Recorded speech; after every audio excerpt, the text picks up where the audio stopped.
Where does the 70 come out as far as its rivals, its competitors?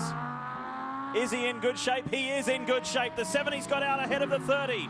It's going to be close, though, because the 30 has had a lap to get up to speed. Watch this, the battle between the two Mazdas. Todd Lamb is zeroing in on Sylvain Tremblay. The red car is right there in frame now. And I got a feeling he's going to catch him right here in the next few corners. What Sylvain needs to do is to get up to those S's and basically just block him all the way through there until he gets some tire time. This is the key right now. Can Todd Lamb get the lead? Yes, he does. And there's nothing that Sylvain can do short of blocking, because those cold tires will not allow that Mazda to cut for the corner. It just won't turn on cold tires yet. Everyone heaped praise on young Jordan Taylor for grabbing the pole. Jordan, in turn, thanked his co-driver Todd Lamb for help coaching him achieve a better speed, a better line, a better performance right here through the most daunting section of the track. The climbing S's here, right to the top of the hill. Well, that's another example of a good driver combination working together to good effect to make the overall result better. It's not just an ego. Bill Lester in the 10. In GT, Todd Lamb has pulled out a 7.5-second margin over Sylvain Tremblay. We saw the excitement when they came out of pit lane, and on that outlap against the 30 and the 70, Paul Edwards is in third, Liddell fourth, and Lee King by a couple of teams earlier in the GT ranks, but this one is a critical one, the last one of the race. Here we go. Todd Lamb to his marks. Jordan Taylor will take over. Remember, he started from the pole, and we talked to Jordan. Said he feels like maybe they've gotten the bad luck out of the way with that second-place finish at Barber. They've been fast all year long. Jordan, now out of the cart. You've got to be happy with what this Racer Jets Mazda group gave you today. Yeah, I know. I knew we had a strong car going into the race. I mean, we were so fast in practice, and qualifying was shortened, so we didn't really get to show all the cars there. But I knew it was a difficult track to pass on, so I had to really commit on that start to go into the lead. And once I got to that lead, I tried to maintain the pace and maintain that gap. Now, talking with this team, they said Jordan has brought so much. I think I'm faster than you. Think about this. This is the fight for second in class. We can't forget about that.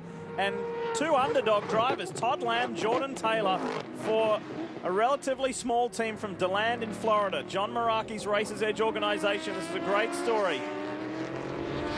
Both guys doing a really good job. Like I say, we're focusing on Jordan, but he's not by yet. Everything's going great. We've had a couple of bad races in the opening of the season, but I got to tell you, this Mazda is fantastic, and Jordan Taylor's doing a great job out there. We're real excited. I think we're running third right now, and I think we got a shot at the win, so we'll see how the rest of this race plays out. This being your rookie year in Rolex, Jordan's so much younger, but obviously he's given you a lot of coaching. Yeah, it's been great. We've kind of gone back and forth a little bit, you know, from my veteran perspective, at least in racing, and you know his youth and enthusiasm for everything. It's been great just playing off of each other, and I think we're in second now. So that was the eruption behind me. This is great. And the team cheering back here. They're doing great in terms of sales and doing great on the racetrack as well. Todd Lamb heads the field at the moment. Todd's having a very enjoyable weekend here in California. He just won the Mazda race, and now looking forward to going well here as well. Just two kinetic in this race, leading ST. End of our fourth full course caution, 17 laps. We've had 6 lead changes in this race, and it's BMW 1 and 2 as we speak, as we go to green. And it's Todd Lamb who sees the green, but Dave Russell, who is filling in for Charles Espinlab this weekend, is doing a sterling job in second. He is. He's really putting the pressure on now on the lead of the 2 BMWs at the front of the pack, followed by 3 Mustangs and Spencer Pumpelly, currently in 6th spot in that Porsche. Hugh Plum in the Horsepower Ranch Mustang, the red one, the first one you can see. Pumpelly made a move there. He's up to 5th. Pushes through. Here we go. BMW, Ford, Porsche. But I think we're going to be okay. As you watch your teammate Todd Lamb get ready to go green, he's got to hold off one of the top drivers out here, Spencer Pumpelly. What are you thinking as you watch this? You know what? Todd's a great driver. He won the MX-5 class today, so he's a good driver. So I think Todd will be fine. All right, these guys looking for their first podium, Lee. Looking good. What's that turn? Turn 10 there, the right-hander. You have a lot of banking helping you out. Turn 9. Oh, Pumpelly dives to the inside. Lamb defends it, takes the line away. Good, clean racing there. Pumpelly tried to surprise Todd Lamb there, down into the braking zone for turn 11, but was not close enough. Yeah, we had a big jumble of these positions because Spencer Pumpelly was really looking for his way to the front of the pack. Down into turn 11. Remember the lap before? He looked to the inside. Todd Lamb rejected it. Spencer very late on the brakes there. Can't get a tug down. Todd Lamb now early on the power. And watch these Mustangs kick into full gear here as well. Very tight here along the pit wall. Hugh Plum in that red Mustang takes away second and thinks about the lead in the same move. He saw Todd Lamb squeeze by on Spencer. The alley was opened up. He said, I'll go through there as well.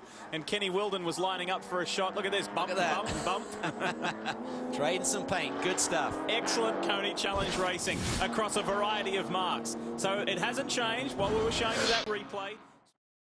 Plum and Jack Rouse Jr. Todd Lamb is under pressure. We get back to racing and Kenny Wilden is working him overtime. He is. He uses the pit lane exit and everything to try and get down to the inside, but the road falls away from him. Now he tucks it back to the inside. Todd Lamb slips a little bit. Kenny Wilden is through. Can he hold on? Pushes Todd Lamb out into the dirt. Can Pumpelly come through? Spencer has got a first-class seat. Mike McGovern is hanging in there. This has been a very memorable Coney Challenge race. The best one in a long time. Kenny Wilden realized if he was going to get that victory today, he needed to pounce, because once Todd Lamb has gone to rhythm here today, he has taken off. Can Wilden hold on?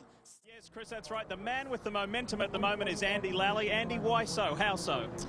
I've been very fortunate to run with two real good teams. You know, we've had 2 wins in a row here with 2 different teams, and I've got great teammates and great cars, and you know, I'm fortunate to be able to step into an excellent product here. So it's a good deal. Todd out there did a wonderful job in qualifying, and he's gonna have his hands full here, as the rest of the drivers are in the field too. They threw some silly rules at us this morning, and they're kind of changing it up here last minute. We'll try and figure that out and do the best with it. But this kinetic motorsports car is fast, and I'm looking forward to trying to do this 3 in a row here. Has been brought on the track by the morning warm-up sessions. Right now it's Porsche, BMW, and then the Mustang of Joe Foster. So right now Wilson out in front, but under big pressure from that Kinetic Motorsports BMW of Todd Lamb. Right there behind Foster, and the Kinetic teammates going at it right now. The 80 of Todd Lamb takes over the point from Nick Janssen. You know, Brian, there's no track history here yet as we have side-by-side, because you're not going to stop from that speed. 3 BMWs in the top 5 right now. Todd Lamb, Nick Janssen from the Kinetic Motorsports stable lead at 1 and 2. Then Joe Foster in his Mustang, the black, white, and yellow Mustang. And then Todd Lamb on point. He's going to hand that car over, remember, to Andy Lally. So Lally so strong at 3 Rivers and so strong at Iowa in the last 2 Grand Sports races. You got to think that team is in a great position to see the victory here today. Lee? Hey, Brian, isn't it funny how motorsport can bring people together after many years away?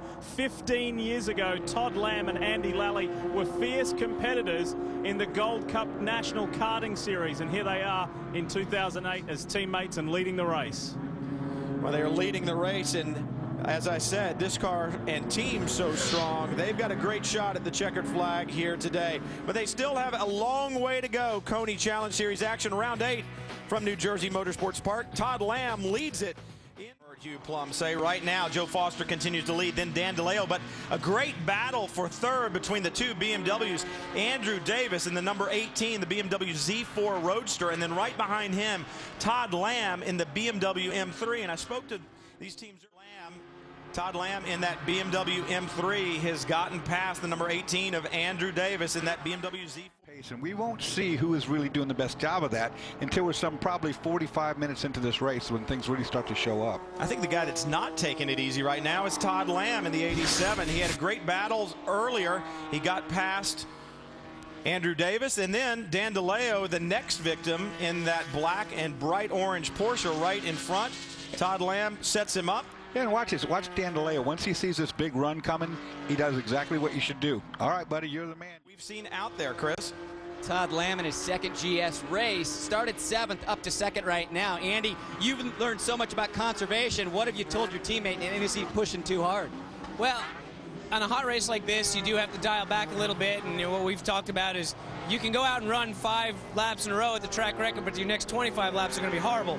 I think here, and what Todd's doing already is, he's a rocket, by the way. He's flying today. He's coming up through this field. he's going to conserve a little bit, so we got something at the end. We're hoping this Mustang can go and burn the rubber off the rears, and we'll be able to reel him in by the end of our stint. Obviously, what counts is those last laps when we're reeling it into the checker there, and I think over the years, I've learned a little bit to conserve and drive it hard just right. And Todd, I'd love to take credit for it, but I don't have to. He's been a great guy. We've known each other for about 15 years, racing go-karts against each other back in the day, and he knows how to do it. He's going to do a good job here today. Well, typically